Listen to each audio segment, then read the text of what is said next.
룻의 인생은 하나님의 은혜로 역전되었어요. 그 은혜인즉 첫째가 만남의 축복으로 보아스와의 만남이었다고 했어요. 보아스를 통해서 그를 인도하고 보호하고 그를 위로하고 그리고 교제케 하시는 풍성한 은혜의 복을 주셨어요. 이게 지난주에 했던 제 설교입니다.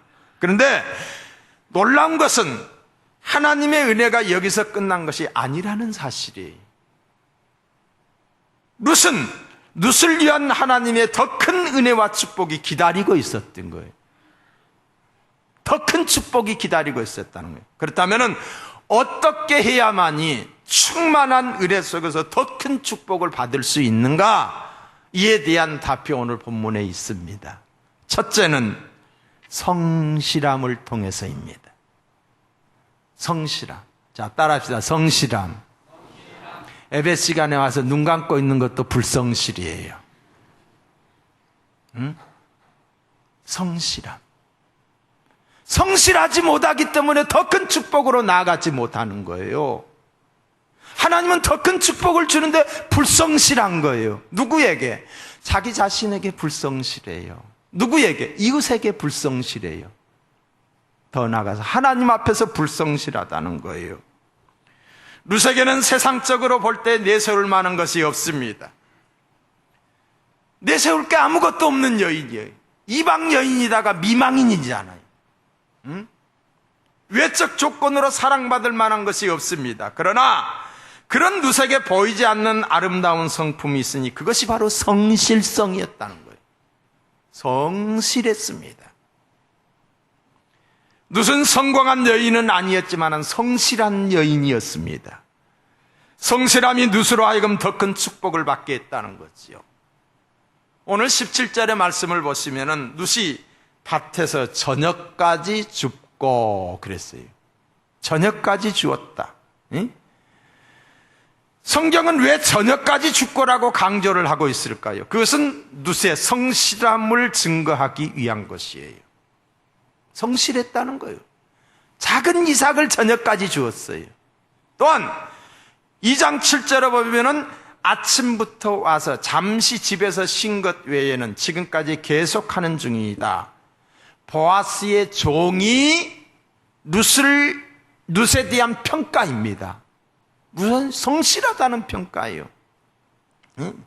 여러분, 성공보다 더 중요한 것은 성실함인 줄로 믿습니다. 성실이라는 이 성실이라고 하는 그릇에 담기지 않는 성공은 뭐예요? 오래 가지 못합니다. 응? 이룬 성공이 지속되기 위해서는 성실해야 돼요. 성실하지 못하면 어느 순간에 그냥 도산이 되고 마는 거예요. 성공은 실력과 능력으로 이룰 수 있습니다. 그러나 성공을 유지하고 성공을 거듭하기 위해서는 성실해야 되는 거예요. 성공이 성취의 문제라고 한다면은 성실함은 성품의 문제인 줄로 믿습니다. 사람들은 성공한 사람은 부러워합니다. 그러나 성실하면서 성공한 사람은 존경합니다. 할렐루야. 우리는 존경받는 사람이 되어야 될 줄로 믿습니다. 자, 그렇다라고 한다면 이 성실이라고 하는 것은 무엇인가? 어떻게 하는 것이 성실인가? 작은 일을 소홀하지 않는 것이 성실이에요. 작은 일에 충성하는 것이 성실이에요. 룻은 작은 일을 소중히 여길 줄 알았습니다. 작은 기회를 선용했고 작은 이삭 죽기에 대해서 그는 소홀하지 않았다는 것입니다. 성실이란 작은 일을 귀히 여기는 것이 남이 하찮게 여기는 일에 최선을 다하는 거예요. 교회 안에서 작은 일 하지 못한 사람이 큰일 한다? 없어요. 예수님이 말씀하셨습니다. 착하고 충성된 종아, 내가 작은 일에 충성하였습니다. 예수님이 큰 것 이야기하신 게 아니에요. 작은 일에 충성하였으며 내가 많은 것으로 내게 맡기리니 내 주인의 즐거움에 참여할지어다. 작은 일을 소홀하지 않는 것이 성실인 줄로 믿습니다. 아멘. 두 번째로는 변함이 없는 게 성실이에요. 변덕을 막 부리면은 안 되잖아요. 에? 룻은 이삭을 주어서 어머니를 공개하는 일을 변함없이 행하고 있습니다. 시어머니를 공격하는 일을 변함없이 하고 있습니다. 성실은 중요하다고 생각하는 것을 변함없이 행하는 것. 그런 시어머니를 공경하는 일을 중요하게 생각한 거예요. 에? 여러분, 중요한 것을 중요하게 생각한다. 그 대표적인 인물이 많이 있지만은 다니엘은 뭘 중요하게 생각했어요? 기도하는 것을 중요하게 생각했어요. 기도하는 것을. 그래서 그런 평생에 하나님께 기도를 하는데 포로로 끌려온 몸이었기 때문에 예루살렘 쪽을 바라보면서 하루에 창문을 열어놓고 3번씩 기도를 했던 거예요. 이 기도를 생명처럼 여겼어요. 포기하지 않았어요. 포로로 잡혀온 다니엘이 바벨론 대제국의 총리가 된 거예요. 그러니까 그곳에서 살던 사람들, 포로 출신 저게 총리가, 정적들이 많이 생겨진 거예요. 아무리 다니엘을 잡아서 어떻게 하려고 해도 털어 먼지가 나지 않는 거예요. 흠을 잡을 수가 없어요. 그래서 그 정적들이 꾸며낸 게 뭐예요? 느부갓네살 왕의 신상을 만든 거예요. 신상을. 그리고 그 앞에서 절을 하게 한 거예요. 그에게 기도를 하게 한 거예요. 그리고 이 신상 외에 다른 것에 기도를 하거나 절을 하게 되면 사자굴 속에 집어넣는다라고 하는 법조안을 만든 거예요. 그리고 임금에 도장을 찍어서 그걸 공포를 한 겁니다. 권위가 주어진 거잖아요. 그런데 다니엘이 그걸 알면서도, 자, 성경에 보면 다니엘서 6장 10절에 보면 이렇게 나와 있습니다. 다니엘이 이 조서에 어인이 찍힌 것을 알고도 자기 집에 돌아가서는 그 방에 예루살렘으로 향하여 열린 창에서 전에 행하던 대로 하루에 3번씩 무릎을 꿇고 기도하며 그 하나님께 감사하였더라. 다니엘은 성실한 사람이었습니다. 전에 행하던 대로 변함없이 기도했어요. 변함없는 충성심으로 하나님을 섬겼습니다. 결국 다니엘은 사자굴에 던져졌습니다. 다니엘의 신실함을 누가 인정했느냐? 왕이 인정한 거예요.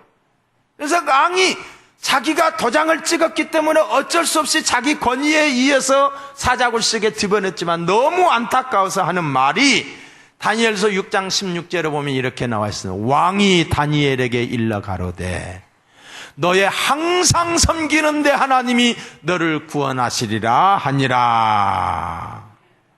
왕이 다니엘에게 너의 항상 섬기는 데 하나님이라는 말을 사용하고 있어요. 다리오 왕은 다니엘이 변함없이 하나님을 섬기는 사실을 알았던 거예요. 하나님은 성실한 다니엘을 사자굴에서 건져내셨습니다. 그리고 시대를 초월해서 그로 하여금 형통케 했던 것을 보게 됩니다. 성실이란 자기 주제를 아는 것입니다. 자기 위치를 아는 것입니다. 룻은 자기 위치를 알았어요. 자기 주제를 알았어요. 보아스를 잠시 만났다는 사실 때문에 교만하거나 방심하거나 나태하지 않았던 거지요. 조금 빨리 성공했다고 방심하면 안 됩니다. 가던 길을 계속 가야 합니다. 하던 일에 계속해야 합니다. 치우침이 없는 걸음으로 지속적으로 걸어가야 됩니다. 그렇지 아니하면 먼저 된 자로서 나중됩니다. 성경은 이런 말이 있어요. 먼저 된 자로서 나중되고 나중된 자로서 먼저 될 자가 있다. 왜 그래요? 너무 변덕을 부리니까 그러는 거예요. 꾸준하게 잘 못해도 꾸준하게 그러면 시간 되면 인정을 받게 되는데 너무 중간에 변덕을 많이 부르는 거예요. 빨리 뛴다고 선착하는 것이 아니라 성실한 사람이 이기는 줄로 믿습니다.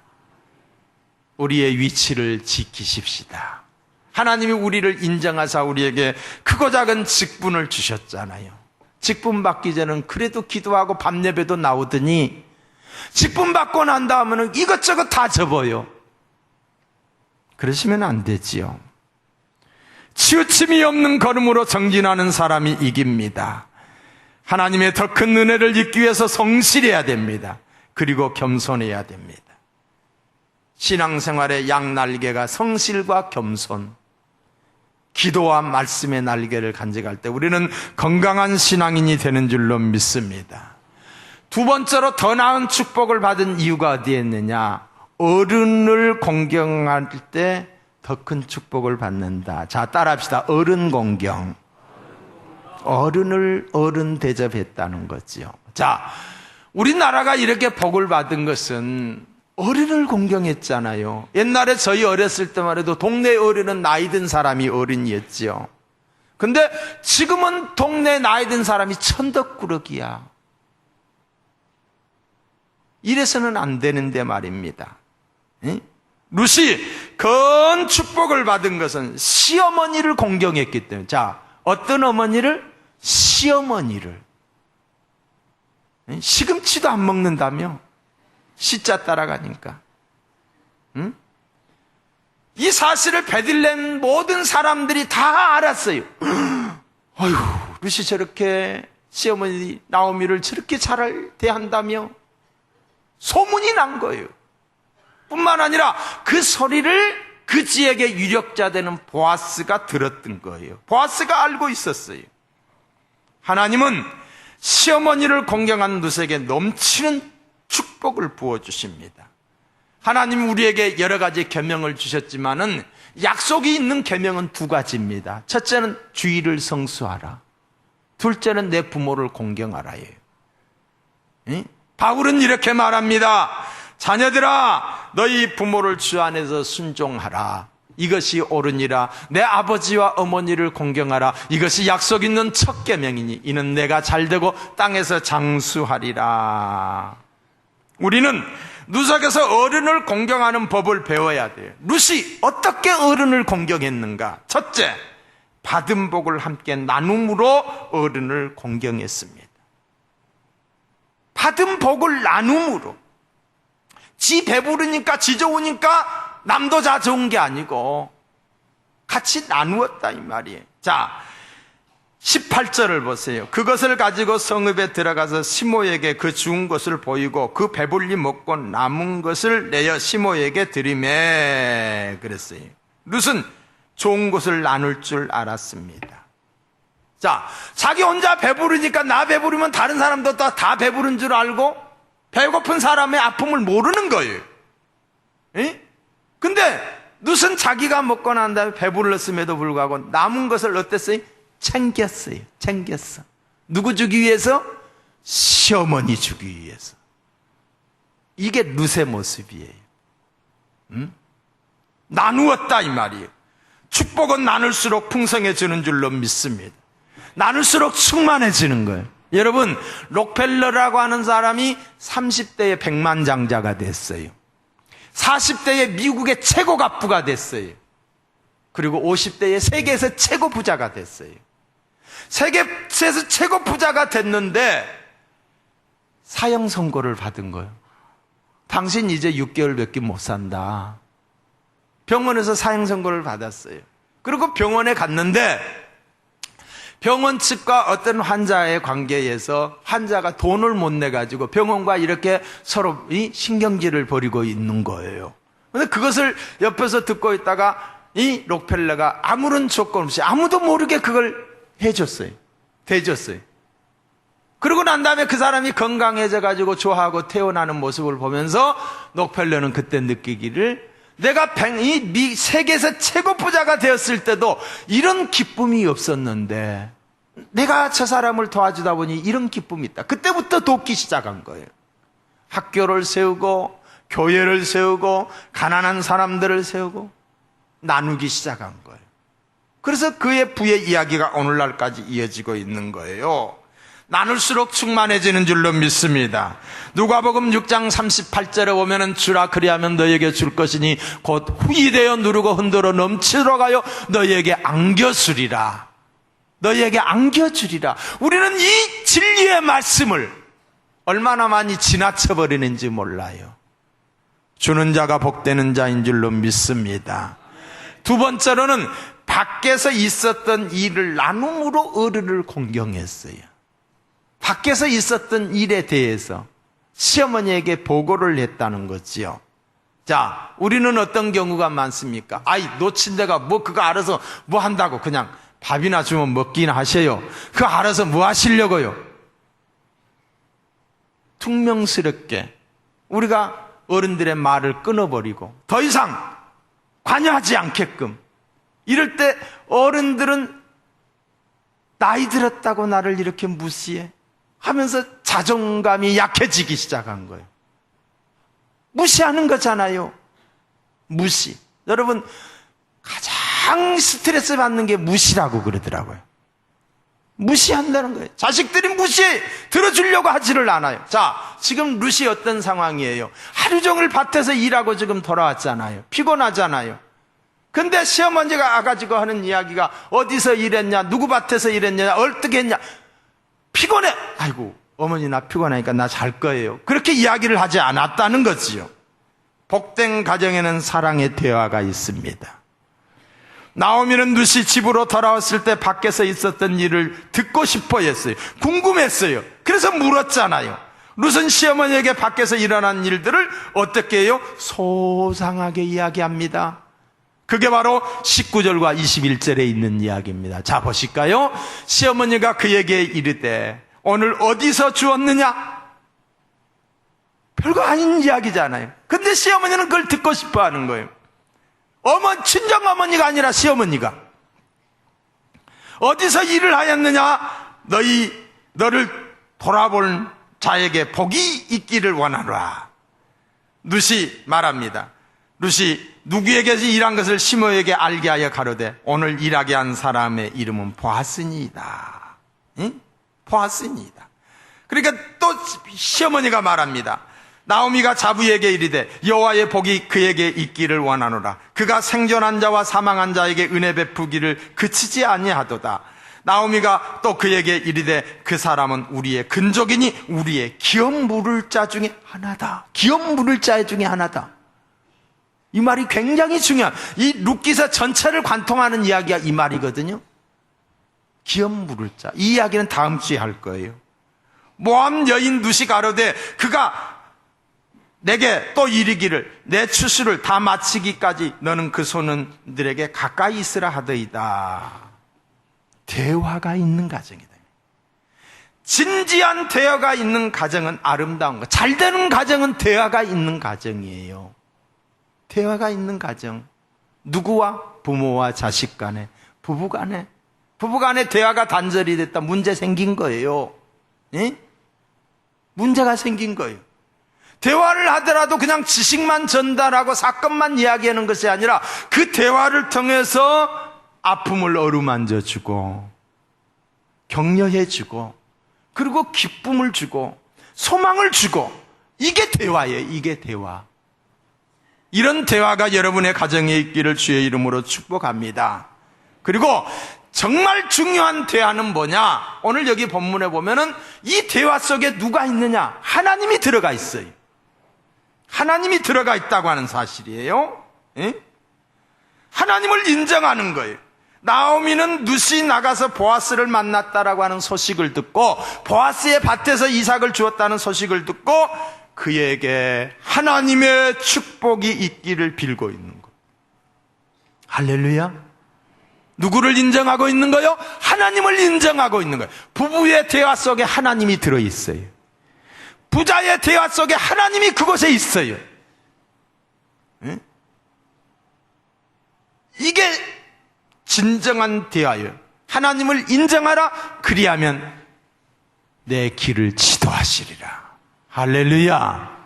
여러분의 가정에 하나님을 인정하는 대화가 있기를 주의 이름으로 축복합니다. 또한 부모의 말에 순종했어요. 시어머니의 말에 순종했어요. 22절로 23절로 보면은 나오미가 자비 룻에게 이르되 내 딸아 너는 그 소녀들과 함께 나가서 다른 밭에서 사람을 만나지 아니하는 것이 좋으니라.